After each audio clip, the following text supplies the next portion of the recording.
Antelope and the Red Cardinal, written by Louis Lorenzo and narrated for you by Laura Jane Murphy. A long time ago, a young Apache boy named Antelope went on a hunting trip with older Apache men and a few selected young boys. Antelope was the youngest of this hunting party. When Antelope was younger, his father would tell him stories about hunting trips he went on as a young boy. Antelope's father taught him many things about hunting, especially safety. Antelope always wanted to go on one of those long hunting trips with the older men. His father and his grandfather told him hunting stories and how to take care of himself while on the trip. One day, his father and grandfather were in a meeting with other men. They were talking about the next hunting trip. Antelope's father asked if his son, Antelope, could go on this trip.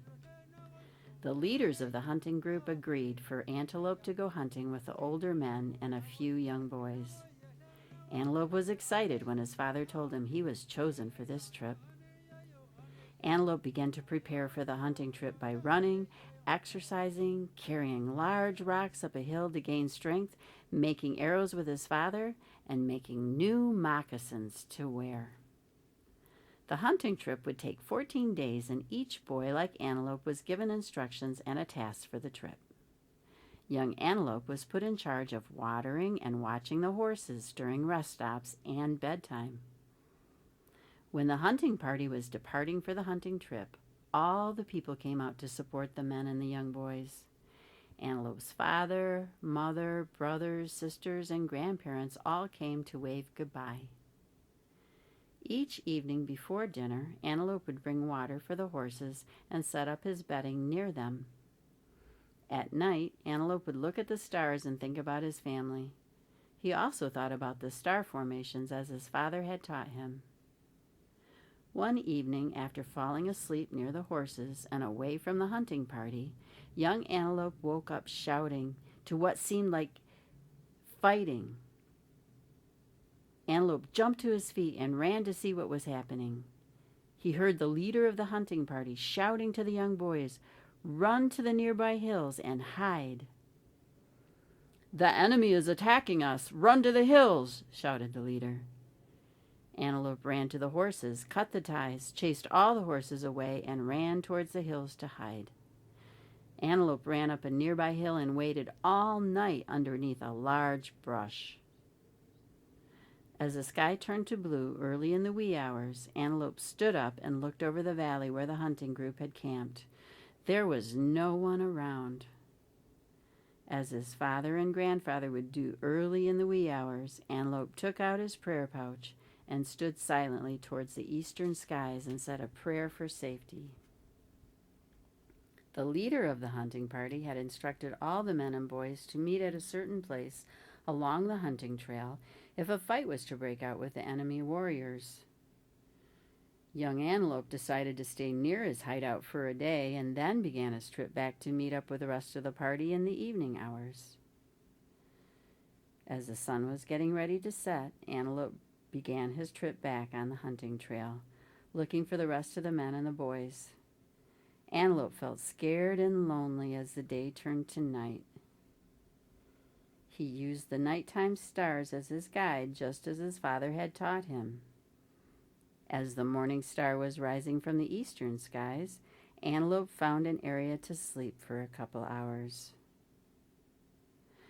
After walking for a whole day, Antelope found the meeting area where the leader had instructed them to go. No one was there, but Antelope found hot ashes from a campfire. "They were here, but looks like they left me behind," said Antelope. Again, Antelope felt scared and lonely. He sat under a tree and began to cry silently as he knew he was far from home. His silent sobbing soon turned to prayers, though, just as his grandfather had instructed him to do if he ever found himself lost. As he was praying, Antelope noticed a red cardinal bird sitting just above him, singing. Antelope looked up, saw the red cardinal bird fly a short distance north, and he began to sing again. Antelope wanted to get close to the red cardinal, but the red cardinal kept flying short distances from him. As he was following the red cardinal to get a good look at him, Antelope noticed that the red cardinal was staying on the hunting trail, which the hunting party had used a few days earlier. For the rest of the day, Antelope followed the red cardinal bird on the hunting trail. "That red bird is helping me stay on this hunting trail," said Antelope of the red cardinal bird. Antelope began to feel good since he had now someone to talk to and listen to them sing. "Sing that song again," said Antelope as he was humming the red cardinal's song. "I am thirsty," said Antelope. After a half a day's walk, Antelope found himself standing near a water stream. "Thank you, my friend, for bringing me to this water hole," Antelope said to the red cardinal. "You be my lookout while I bathe and take a short nap," said Antelope. The red cardinal bird flew to a nearby tree and sat on its highest branch. The rest of the hunting party had returned home. The families greeted the hunting party as Antelope's family tried looking for him. The leader explained to Antelope's family that they tried waiting, but he must have gotten lost. "As instructed for the hunters, we waited for 2 days at a given place, but Antelope never showed up," said the leader. "We pray that Antelope will find his way back if he wasn't captured by the enemy." Antelope's mother, grandmother, and sisters began to sob as father and grandfather hugged them. "We have to pray for his safe return," said Antelope's father. The next morning, Antelope was awakened by a red cardinal bird who sat on his shoulder, chirping in his ear. "Thank you, my friend. Now, lead the way and let's go home," said Antelope. That day, Antelope noticed the horses belonging to the hunting party and that of the enemies were following him on the hunting trail. He noticed his horse, Blue. "Come here, boy," he called out to Blue. "I want you to meet a good friend of mine," he said as he pointed to the red cardinal who was sitting at a distance on a small bush.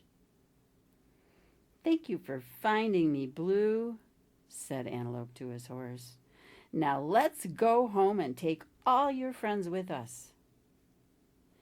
Antelope, Blue, and the red cardinal bird led all the horses on the hunting trail towards Antelope's village, which was about a day's ride away.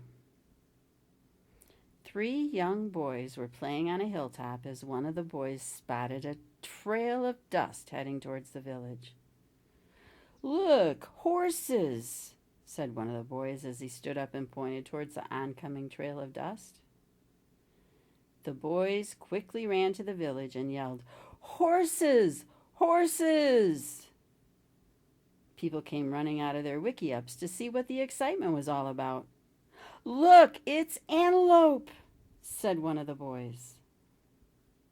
The people looked in shock and awe as Antelope, Blue, and the red cardinal bird led all the horses into the village.